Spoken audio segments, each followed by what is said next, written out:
Welcome back to Ireland. Yay! I think today is going to be another video that makes you very hungry, so you have to apologize right now. This one is going to be absolutely packed with food because we're heading to Donegal and we're going to be taking a food tour, which this one's different though. This one's different because we are getting picked up by Sue and she is going to take us all around Donegal. We're going to see some of the sights, and I think one of our favorite things about these food tours is that you do get to see a lot of the place that you're in, as well as getting to meet some of the makers, some of the people behind the food, which will be really interesting. Yeah, a lot different to the ones that we've taken elsewhere in the world. As well as get to try a load of really good food.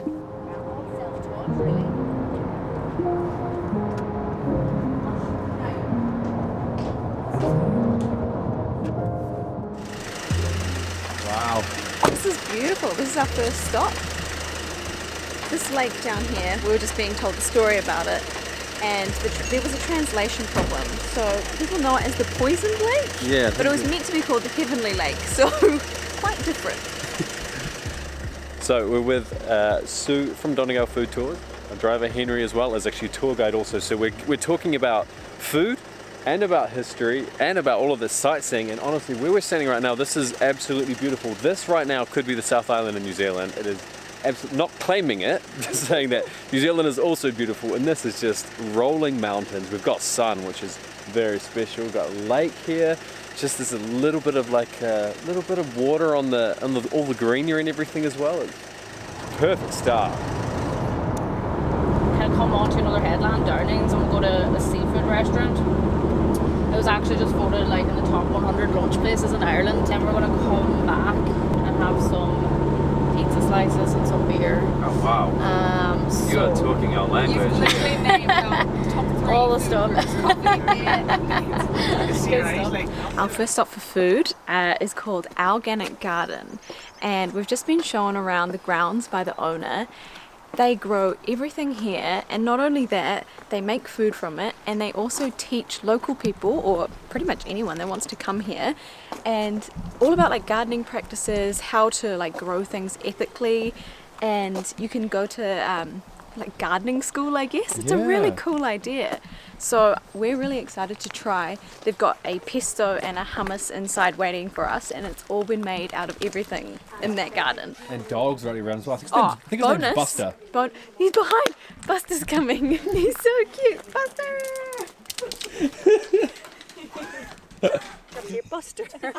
Come on. We do a lot of our classes on here. Have a look. Check it out. Oh, cool. Straight from the garden. Straight from the garden. Fresh I love raspberries. Hello. It's So a little sweet. bit of protein. Oh yeah. A good pop now, Joanne. The first ever organic garden cider.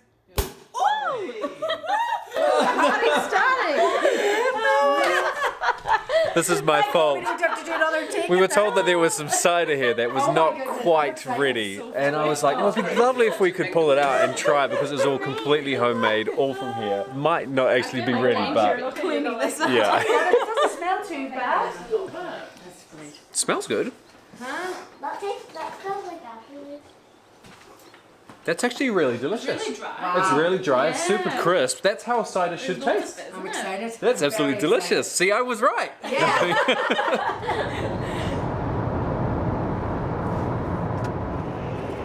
I didn't think we'd be going to the beach today. Neither did I. It's nice and warm though. You'd think at this time of year it'd be chilly, but there's no wind or anything. Yeah. This is amazing.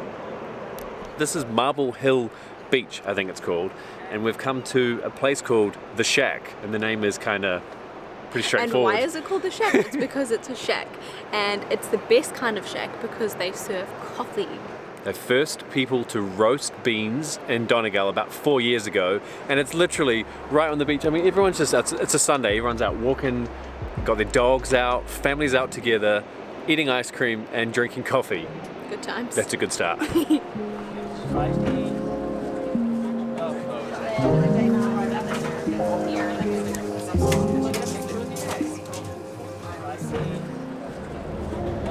So it's just a quick stop to grab coffee. Thoughts? We What's both your got review? flat whites, and they're very nice. They're like very strong. Yeah, good. It's a good dark roast for sure. That was just sort of a quick stop, check out the beach, which I'm stoked that we got to see, even though the sun did run away from us. But I'm loving the fact that we actually we're getting to, what did you say? You said meet the maker. We're actually literally shaking hands with all of these people. That was Min, one of the owners of the shack. We're actually getting to meet them, chat with them about their story and their process, which we obviously can't share every single piece about their lives and what they're doing, but the journey continues for food anyway.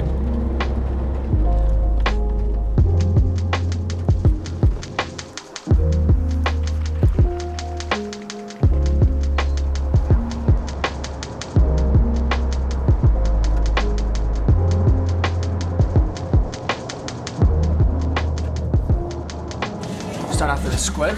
So it's the squid's brain and buttermilk, just salt, whole black peppercorns, loads of chili, spring onions. It's just a lemon aioli for your squid. Then the prawns, we have a spice butter, has like cayenne, paprika, nutmeg, and then we just finish it with some gherkins, capers, and shallots. We can't be cruising around by the ocean next to the beach and not come for some seafood. This place is called Fisk. What I've actually got now is a cod dip, but it's kind of not it's not a dip really. They're calling it a dip now. It's a cod roe on some bread, and I'm curious to know.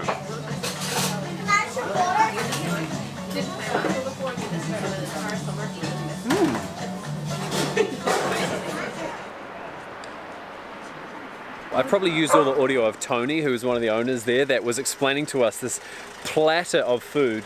And even though it was a cod roe, I did really enjoy it. It was like, we agreed it's probably an acquired taste, but because they're calling it, how did he word it? He called it a cod dip, which makes it sound a lot more friendly than cod roe, which is like fish eggs. And it tasted like it was like a spicy paprika seafood dip. I would say is like the best kind of way to describe it. It was very hard to like, we were chatting off camera thinking, how do we describe this? It's hard to put into words, but just everything was so meticulous. And it's a small place in there, and even just the presentation of everything, you can tell, very, very impressive. The squid was so crispy, and it had the little chilies in there as well, so it was a bit of spice, bit of crisp. But this scene, this country is just like, it's blowing us away.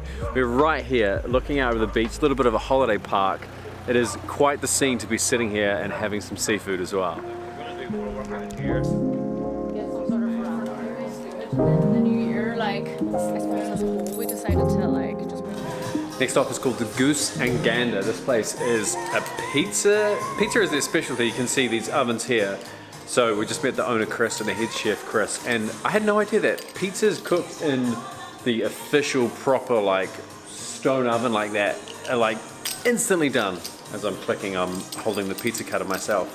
So I think it was in about, how long did that take you to cook those pizzas? 2 minutes. 2 minutes, and we've got 3 pizzas, 6 different flavors that we're going to be trying, and a couple of different beers as well. So it looks like there's a pizza kind of spot out there. It's a bit quieter in here. This is the bar. Oh, Chris is explaining. The chicken Caesar, which is the pulled chicken done with the rocket leaves, parmesan cheese and Caesar dressing, and then we have the classic caprese, tomato mozzarella, and basil pesto. Pizza and beer for a last stop is always going to be a winner by our standards. Yeah, what I could can't go believe wrong? the amount of flavors that we've got here. Chris was a bit quiet with his pronunciation there, but there's so many options. So 3 pizzas, but 6 different flavors, and all of them sound amazing. So, black pudding is the most interesting one. I think that is on there. There's bacon, chicken. You got to pick in some as well. Not just bacon and drunken apple with. So it's like a roasted apple with bourbon. Then there's a Caesar one, a classic cheese and cheese with pesto and tomato. Tomato. Stacey's a real pizza connoisseur, so this will be an interesting sit down. I'm I think. excited.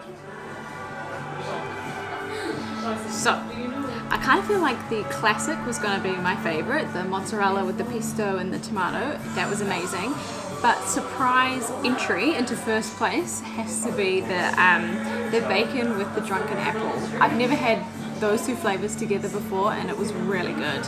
But I think it's also just like the setting as well. In front of the fire, in like a cozy place. It's cold outside, got the beers, good music, good food. That's good the balance, isn't it? Yeah, good balance. It is also quite funny, the absolute destruction that we have here. I mean, we didn't even finish them because there's just been that much food today, but between us and Henry and Sue, we've done our best. We've made a real mess.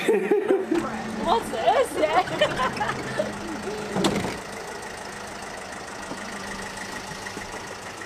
On to our home for the evening. Home sweet home. I am so full in the best way possible. So still.